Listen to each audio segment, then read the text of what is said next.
So I'm always out here. I'm always messing around with stuff, trying to get things done. I always say I'm gonna bring more content back to the channel, get this going again, and I never do. So we're gonna try and do a little bit better job of that, and we're gonna start with the truck that I've had laying around here for a few months now. It's just been kind of sitting around. I've decided I'm gonna start driving it for a while, and we're gonna get it updated.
So a few months back, we needed a second vehicle. We got into a house. We were commuting back and forth into Vegas, both of us at different times for work, and we were only having the Jeep. We had downsized everything when we moved into the coach because we thought we were going to be moving or whatever.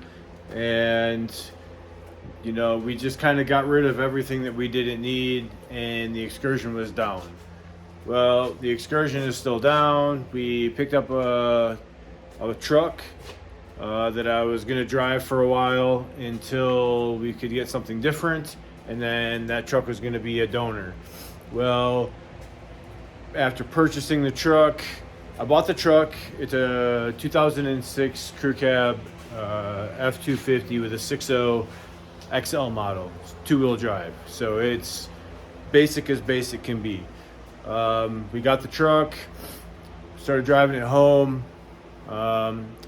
The front turbo pedestal bolt was loose, and so when you would start it, it was just pumping oil up and out of there. But the owner did not know where the oil was pumping from, and we got the truck dirt cheap. So due to that, I went and looked at it, figured out exactly what was going on with it, made the deal on the truck, drove it half a mile down the road, and got a 10mm socket and tightened up the turbo pedestal bolt. Good to go. No more oil leak. It was solid. Started driving home. We made it, I would say, about half of the way home, and something went through the IPR valve screen and plugged the IPR valve open, so it shut the truck down. It was not building pressure, low oil pressure, and it wouldn't fire, right? So I think there was a combination of a couple of things that happened at the time that that happened to create that issue, but we got it fixed, got it towed home, got it fixed, and it's just been kind of sitting ever since. So we were going to pull the engine out of it and actually put it in the Excursion. I've now shied away from that idea for a while. We are going to still fix the Excursion, but that's not going to be quite yet. So little things that needed to happen on the truck. The smallest thing, radio wasn't working, right? But there was no antenna. Put an antenna on it, surprise, it works. But the HVAC controls are not doing anything. I have no blower motor. That is what we're talking about today. I found out, dug into it.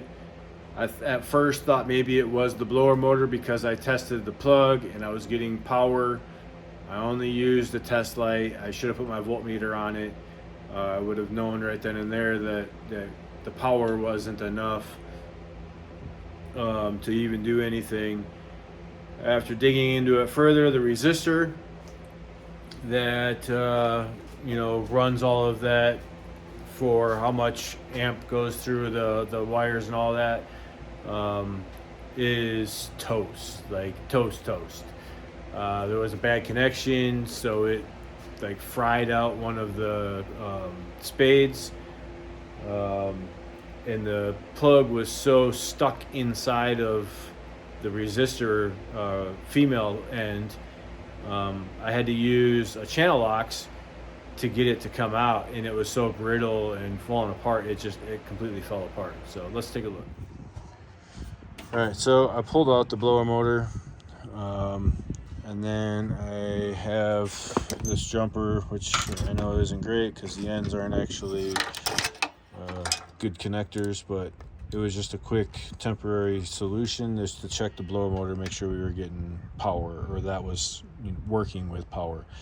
So we hooked these up and then just jumped into the plug, spun like a champ, no problems. But this is just nasty for one. And look at that middle connector in there. Man, that is just nasty. Look at that. It like melted half of it down. And then the plug itself, I don't know who put this on, but the wires, like this wire, this was pulled back obviously to start with. It wasn't in there correctly, because this wire, you can see the outer protecting plastic or whatever, it stops right here at the end of my thumb, and then this is just all frayed wire. Look, I can fray it apart right here. Right. So that was all pulled out, so that was the problem. But look, because of it, I mean, geez, it's lucky that this thing didn't catch on fire, like fire. So we're fixing it. The local O'Reilly's or AutoZone. I prefer going to O'Reilly's over the two, but the local O'Reilly's or AutoZone did not have it on hand. O'Reilly's has it on order. I'll have it in the morning. Tomorrow after my day job, will come back out. It also comes with a new connector, the plug-in with pigtails. So I'll get that all wired up tomorrow. I'll get the new resistor put in tomorrow, and we should then have HVAC control. So that's going to be really, really nice, especially, the Nevada desert heat. Summertime, it gets hot. So we did a rough cleanup on it the other day. It was filthy from using it, towing the drag and all that. I still got to clean the windows. I did come in here and get all the dust wiped up. So you can see it's basic, and I have this out because I'm diagnosing everything with the blower and all that right now. So we got the pump for the I got a transfer tank. You gotta lift the lever up out there for it to kick on, but it's all wired up. We got all that wired back up and all that now, but the pump I think is really weak, and the hose itself, sorry, that's extremely noisy and distracting. The hose itself is bad right where it connects up here. Once I got, because this doesn't have as much fuel in it as I thought, so once I got it over on the other side of the excursion, and there's a little bit of a drop off into the yard from the driveway, so I tilted the front down like this, down into that drop off, and got all the fuel to run to this corner so the pump could pick up, you know, whatever was down and in there. In doing that, it then started pumping, but it started spraying right there. Boom, boom, boom, boom, all over everything. So I had to wash all that off right away. But it's not working. So I don't know that I'm gonna keep this in here. I wanted to get it hooked back up and pump the fuel out of it and make it lighter to get out of here. It's not that heavy if it's not that full.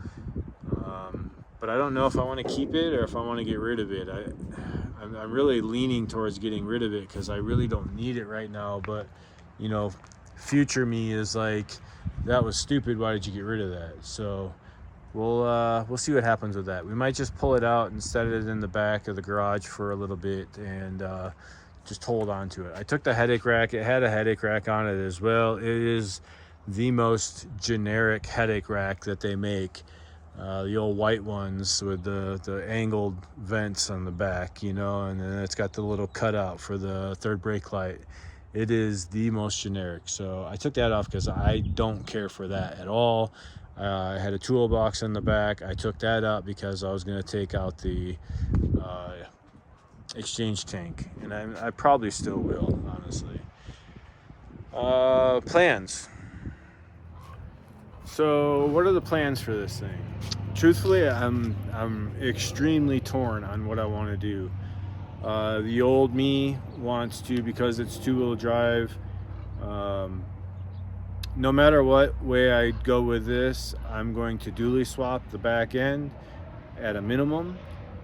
And if it goes one direction, it'll be dually swapped in the front. If it goes another direction, it's going to be a super single front end.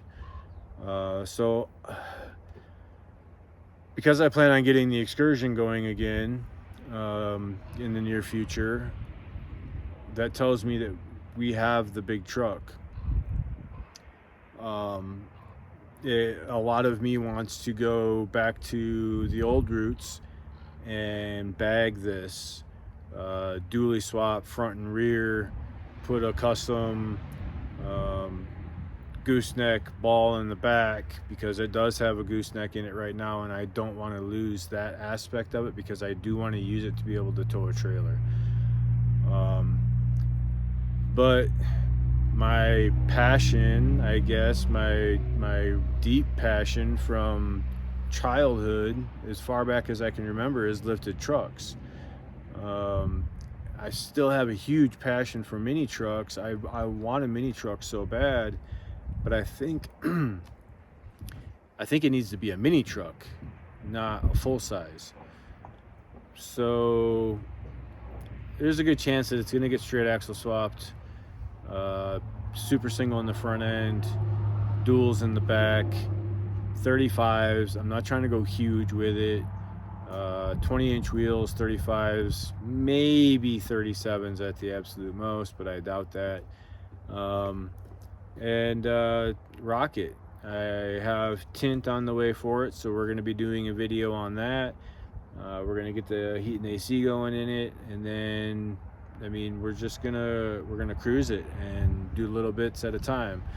The straight axle swap, if I go that route, will be a full lift all at one time. I have another lift kit here that's supposed to go on the excursion.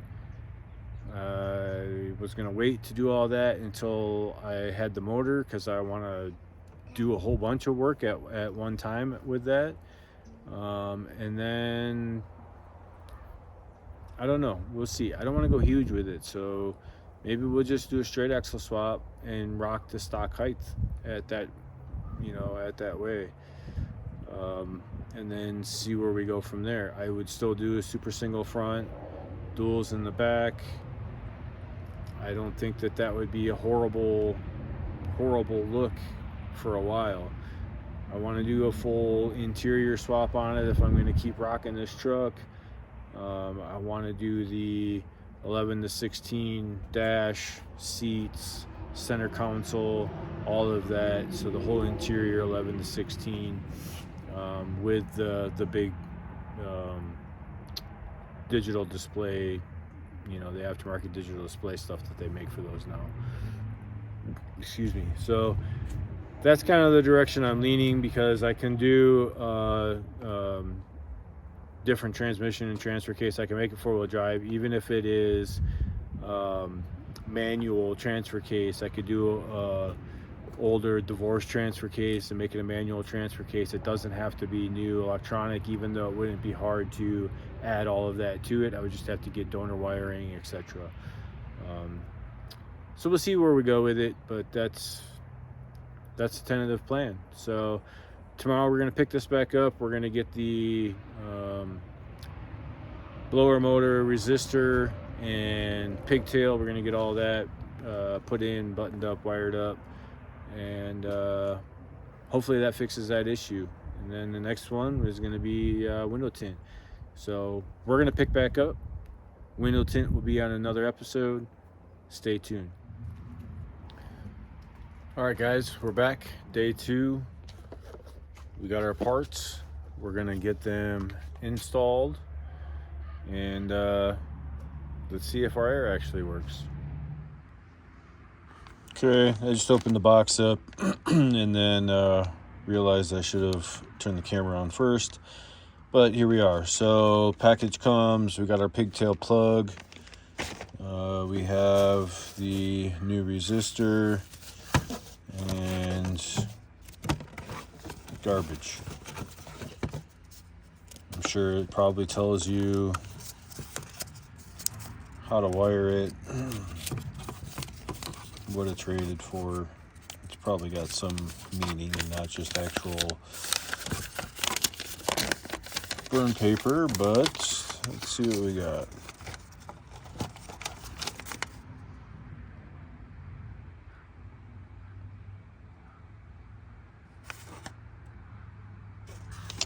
Garbage. Says resistors can fail due to too much draw from the blower motor. Well, that can definitely do it.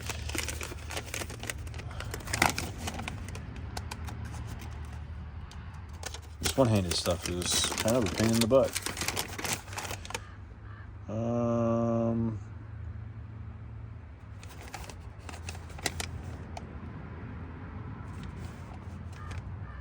Kind of the same stuff with a little extra.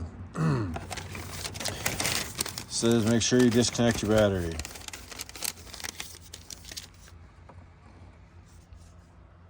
Oops.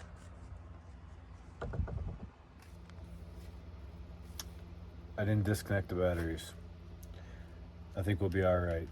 I'm only doing a wire at a time anyways. Power's off. We got no power coming up here right now. We're gonna be all right. Let's get to wiring. So typically this is pretty easy. You have the 2 plugs, right? You know exactly where they line up and which wires are what, and splicing them back together. But as you guys remember, my plug is falling apart, but it's still built enough to know which wire is what, right? The ground black wire that was completely melted out of the plug, which is just crazy to me, goes in the center. If you look at the back, I have the 2 tops, which are the yellow and red on the left side, and orange and black, it looks like, on the right side. So that goes to these. Then the ground is in the middle here, and then the bottom one is just this single right here. It's a green one. So we're just gonna get it wired up real quick. We're gonna get the resistor in, and we'll be right back. Okay, so I don't normally use these connectors. Sorry, I'm not paying attention to the screen as I'm doing this, but trying to get the tripod set up real quick. Let's see if I can set you somewhere that this works. Not likely.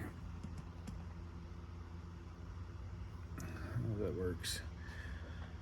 I don't normally use these connectors. I typically use the solder connectors, heat shrink, and solder joint all in one. But I am out of the yellows right now. So I'm using what was provided with the kit.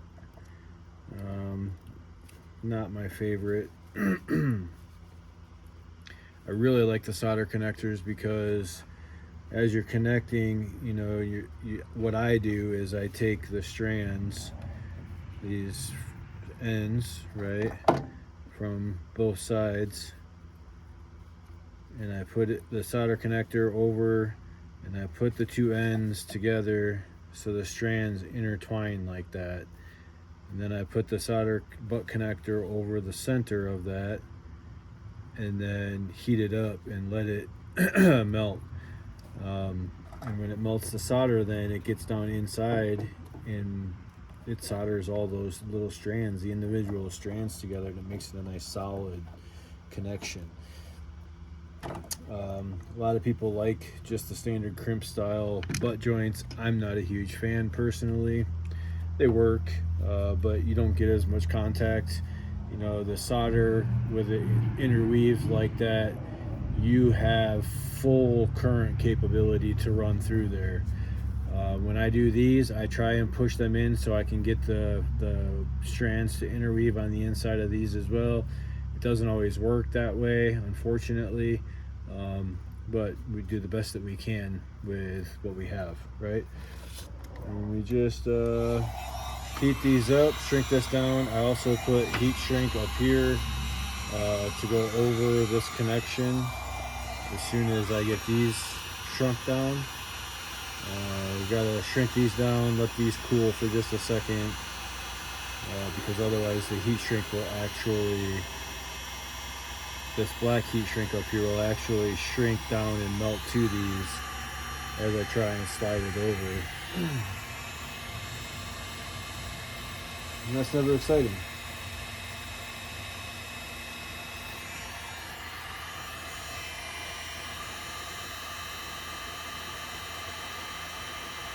So when you do that, to then have heat shrink over them, you have to cut it all back apart and start back over.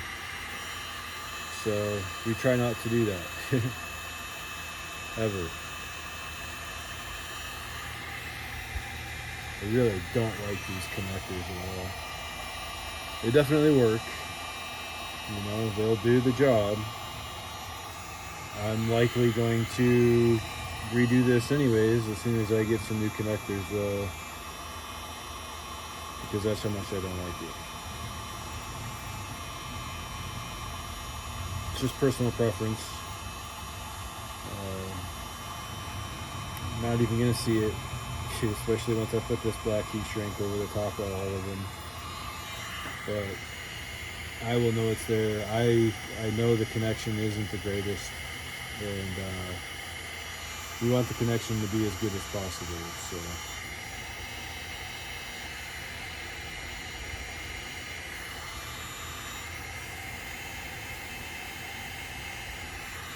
try and get these shrunk down on here real quick. Just about wrapped up.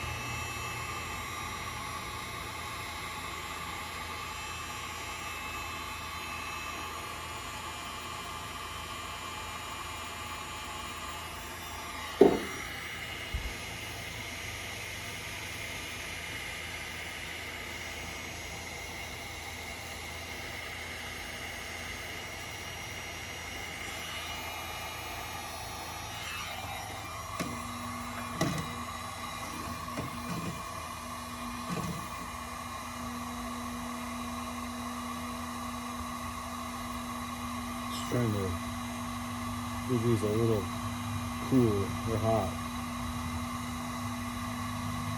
These heat shrink on here isn't the greatest either, so Yeah, if I'd have tried to slide this down over the top of this the way this is right now, it would have just shrunk right down onto it instantly, and I would have never been able to get this down over the top of it.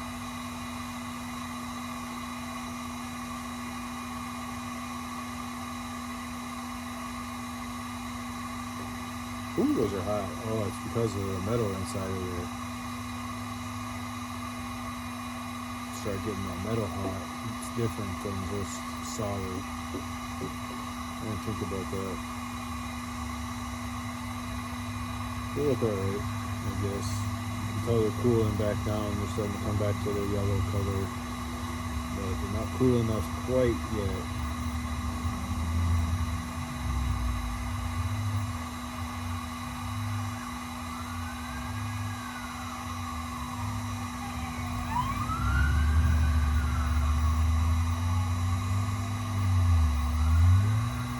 We're getting there. Let's see if we can get this. It's probably not even gonna work.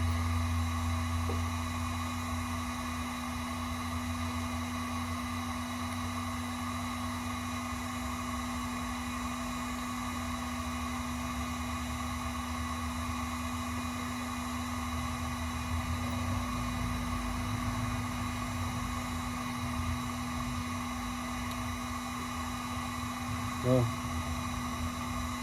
I guess it is what it is. We'll just do this and call it good enough for now.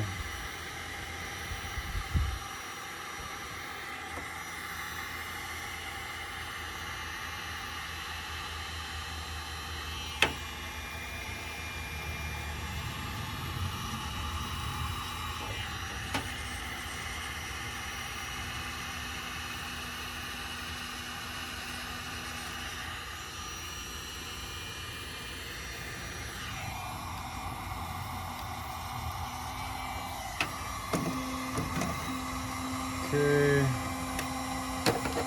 kick that off. Let's get the resistor in here.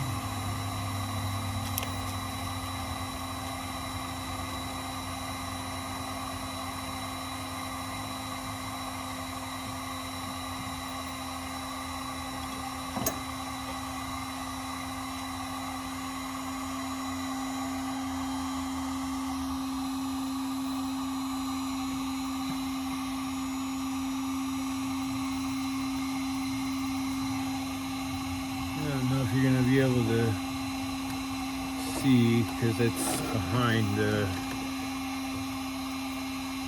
reservoir there. It's not what that is, but drawing a blank for the moment. So let's get this in here. It just goes in like so.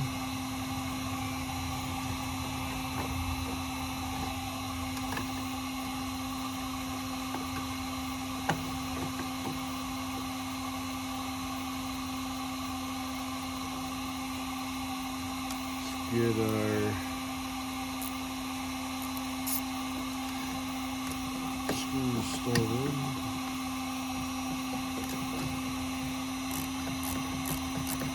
Dang, that heat gun got hot. Probably didn't hear half of the things I said over the noise of that heat gun. I just realized that as it shut off. So if that's the case, I apologize for that, guys. Try and adjust that to make sure that you can at least hear what I'm talking about.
Gotta love working in tight spots.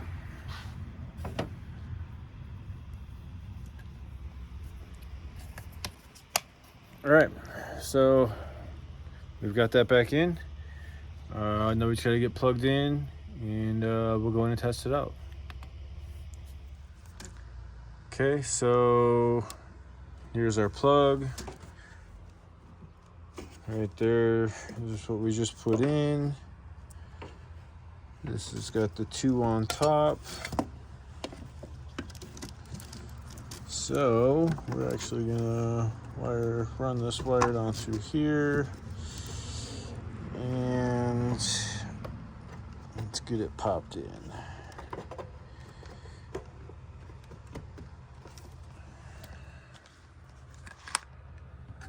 Maybe. Oops, sorry guys.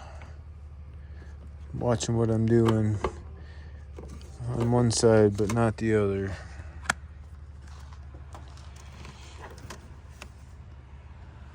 Yep, 2 on top. Just get it plugged in, right? That's all it is. Just plug it in. No big deal. But yet it's holding us completely up. Oh, so actually I need to loosen that back up a little bit. What's happening is because it's in there tight, it's running right into here. So it's not letting me get plugged in. So I'm gonna loosen it up so I can turn that just a little bit, get this plugged in, tighten this back up, and then I'll be right back. All right, so we got that put back together. We're gonna come inside and check it out. All right, moment of truth, guys. Let's see if changing that out gave us our controls back. We had absolutely nothing before, so I turned it all off just to not have an instant surprise, leave a little bit more suspense. So let's turn it on. Better turn that down.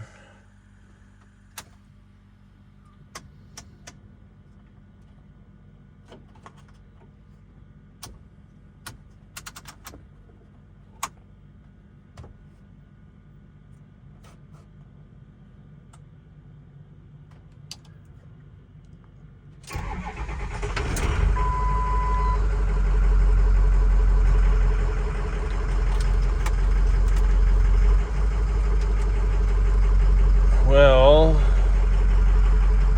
we do have a little bit.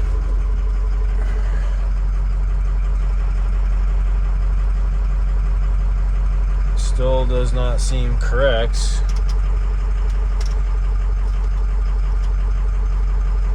Which I'm wondering if this is bad. Maybe not. Let's let it run for a minute. We had no vacuum.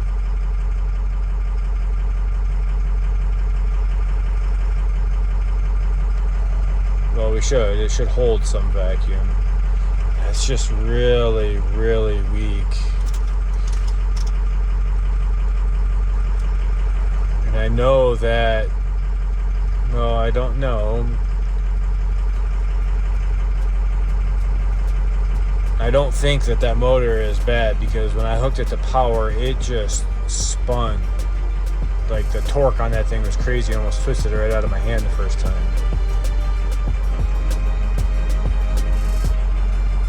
I don't know. I don't think it's fixed, though. I'm going to have to go back to the drawing board.